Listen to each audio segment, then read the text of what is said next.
नमस्कार, good morning आणि शुभ सकाळ. तर आज आहे कुरडया. तर सकाळपासून सगळं चालली साफसफाई. तर झाडलोटेही सगळी करून झालेली आहे. आणि आता मला घ्यायचं आहे ज्या पातेल्यामध्ये मी चीक घाटवणार आहे त्या पातेल्याचं बूड. चला तुम्हाला दाखवणार आहे मी कसं बूड घ्यायचं. आणि आपल्याला चुलीवर ठेवल्याच्या नंतर आपलं पातेलं खूप सारं जळतं. तर ते पातेलं आपल्याला घासण्यासाठी जास्त मेहनत लागू नये म्हणून मी तुम्हाला एकदम छान मस्त अशी टिप सांगणार आहे. चला तर जाऊया बूड घ्यायला पातेल्याचं. बघा, इथे मला पातेल्याचं बूड घ्यायचं आहे आणि ह्या पातेल्यामध्ये मी घाट शिजवणार आहे. तर माझ्या पातेल्याचं बूड थोडं जाडसर आहे ना, तर मला जास्त नाही हे म्हणजे माती नाही लावणार आहे मी. आणि तसंही ज्यांचं बूड पातळ असेल त्यांनीही नाही लावलं तरी चालेल. हे बघा, इथे वाटीमध्ये मी घेतलेला आहे निरमा. आपण जो कपड्याला वापरतो ना निरमा, तो निरमा घ्यायचा आहे. आणि जे आपण तेल जेवणात वापरतो ते तेल घ्यायचं आहे. हे दोन्ही वस्तू आपल्याला एक मिक्स करायचे आहे. हे बघा, दोन्ही वस्तू मिक्स करून घ्यायचे आहे. म्हणजे आपलं पातेलं अजिबातही डागतही नाही आणि जळतही नाही आणि धुवायलाही जास्त मेहनत घ्यावा लागत नाही. तर आता मी तुम्हाला लगेच बूड घेऊन आता हे जे आहे ना, हे आपल्याला पातेल्याला लगेच चोळून घ्यायचं आहे. दाखवते मी कशा पद्धतीने चोळायचं ते. तर हे बघा, थोडंसं टाकून घेणार आहे. असं घेतल्याच्या नंतर आपल्याला सगळ्या पातेल्याला अशा पद्धतीने चोळून घ्यायचं आहे सगळीकडे.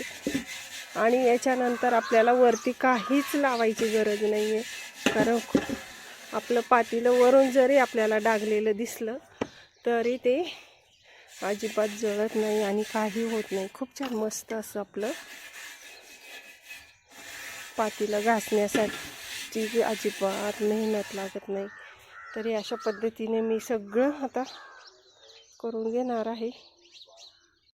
हे बघा, अशा पद्धतीने बुडालाही लावून घेतलेला आहे. आणि आता काय करायचं आहे आपल्याला, थोडेसे इथे एवढ्या मध्यभागी आपल्याला थोडीशी ओली माती करून लावायची आहे. हे बघा, इथे टोकरीमध्ये मी घेतलेली आहे थोडीशी ओली माती आणि थोडीशी सुकी माती. तर माझं पातेल्याचं बूड जास्त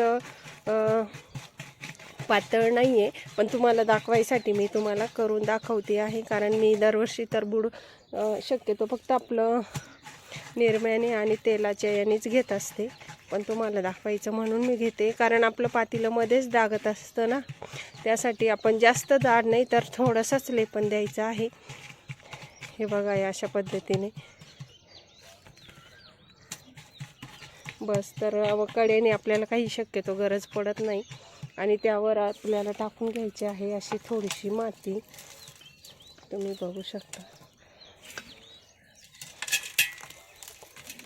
आणि ह्या पातेल्याला कसलीही गरज लागणार नाही. तुम्ही कुरडया झाल्याच्या नंतर खूप इझिली आणि पटकन हे पातेलं घासून घेऊ शकता. तर हे बघा, असं जर पद्धतीने मी घेतलेलं आहे बूड. तर नक्कीच तुम्ही ट्राय करा. मग तुम्हाला कसं वाटलं मी घेतलेलं पातेल्याचं बूड, मला ते कमेंट करून पण सांगा. आणि खूप साधी सोपी पद्धत आहे. हे बघा, इथे ठेवलं आहे आता पाणी. तर आता पातेलं ठेवलेलं आहे, त्या पातेल्यामध्ये मी पाणी घालून घेणार आहे. चूल पण मस्त छान अशी पेटलेली आहे. तर पटकन आदलीन आपलं पाण्याला पण चांगली उकळी आली की मग आपण चिक घालणार आहोत. तर इकडे आहे चिक. तर मला वा, मस्त आपला चिक बसलेला आहे खाली. तर आता हे सगळं पाणी काढून घेणार आहे आणि हे सगळं चिक फोडून आणि एका पातेल्यात गाळून घेणार आहे. थंड जागेवर ठेवला की असा छान मस्त आपला चिक बसतो. हे बघा, वरती किती स्वच्छ पाणी आलेलं आहे. हे सगळं पाणी काढून घ्यायचं आहे. तर हे बघा, आपल्याला सगळं चिकातलं पाणी काढून घ्यायचं आहे. खूप छान मस्त असं चिक बसलेलं आहे सगळं. तर वरचं जेवढं पाणी आलेलं आहे तेवढं सगळं आपल्याला काढून घ्यायचं आहे.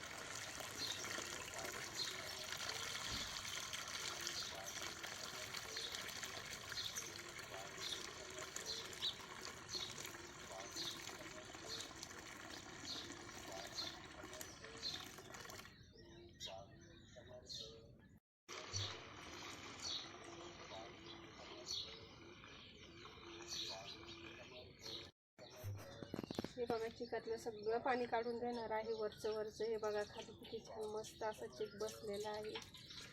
आणि खालचं पाणी काढताना आपल्याला खूप हळूवारपणे काढायचं आहे.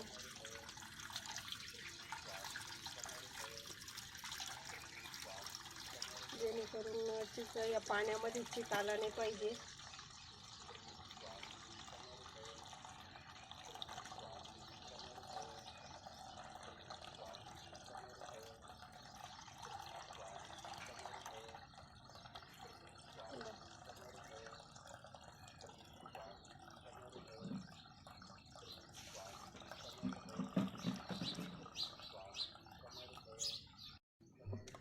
सगळं पाणी काढून झालेलं आहे. आता हा चिक फोडायचा आहे. तर खाली खूप सारा असा दगडावानी बसलेला असतो, तर आपल्याला पूर्ण फोडून घ्यायचा आहे. हे बघा असे गोळे गोळे निघतात.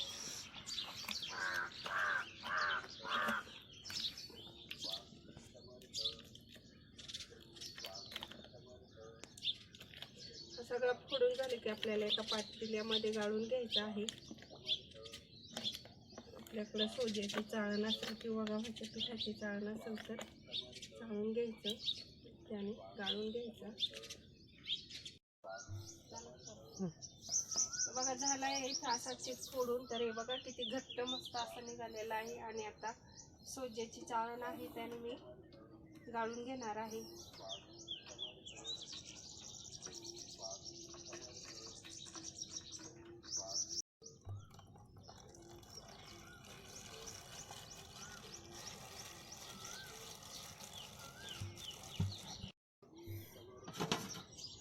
बघा आपलं आदन पण आलेलं आहे आणि मी त्यामध्ये टाकून घेणार आहे मीठ टाकल्याच्यानंतर परत एक थोडीशी वाफ काढून घ्यायची. गरागराने जिरवलं ते गोळी झाली.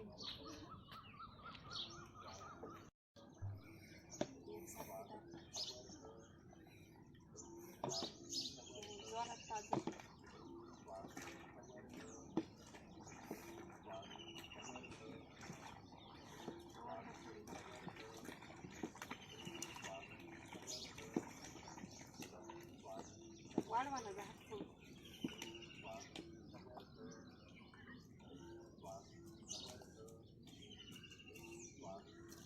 वाढवा पटपट.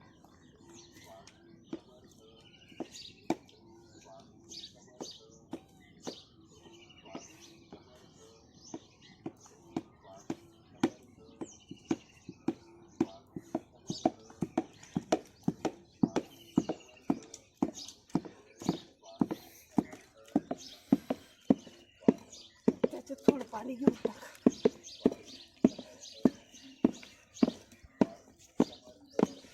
पाणी घ्या पण तो पण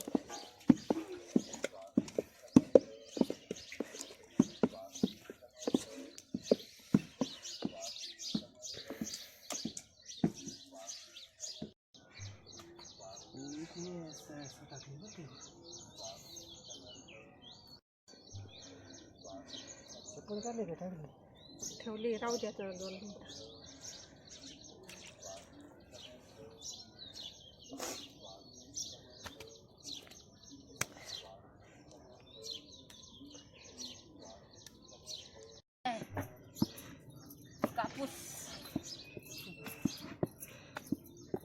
ते पहिलेच हटवताना थोडं असं पटापटा भिंगावं लागतं, बाकी मग नाही काही. आणि टाकण्याला पण पटकन असं पहिले गोळी होऊन दिली नाही का, भारी झालं.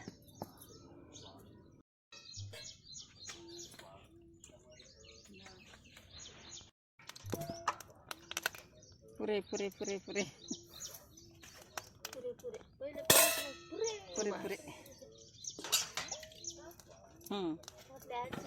बस बस बस पुरे पुरे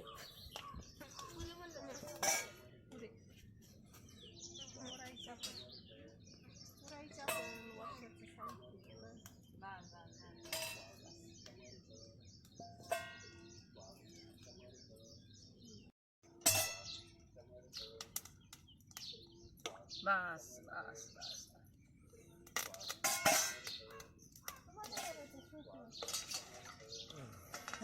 नहीं भाई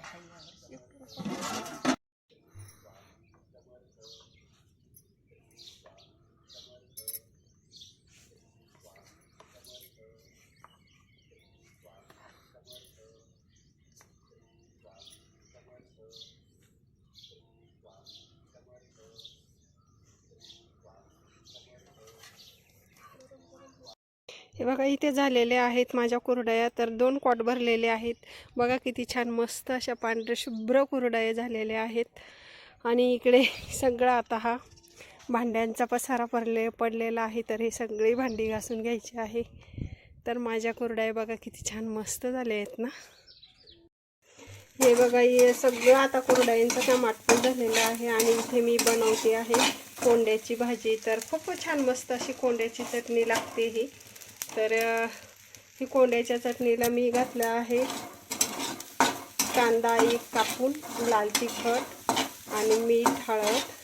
खूप छान मस्त असा आंबटसर लागतो. इकडे चपातीही चालल्या आहेत माझ्या.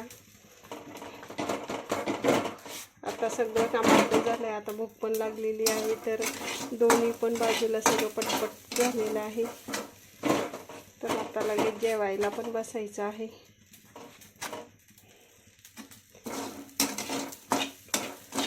खूप छान मस्त असा कोंडा लागतो, तर नक्कीच करून बघा. तर चपाती भाजलेली आहे.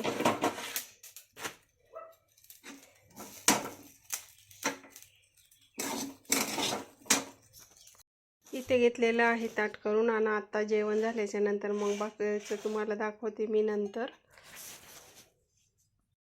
हे बघा इथे किती छान मस्त वाळलेत ना माझ्या कुरड्या. तर मी ह्या दुपारी उलटल्या होत्या, तर मी त्या दुसऱ्या कॉटवरच्या हे एकाच कॉटवर टाकल्या सगळ्या. तर आता वाळलेल्या आहेत, तर मी घेणार आहे पातेल्यात काढून.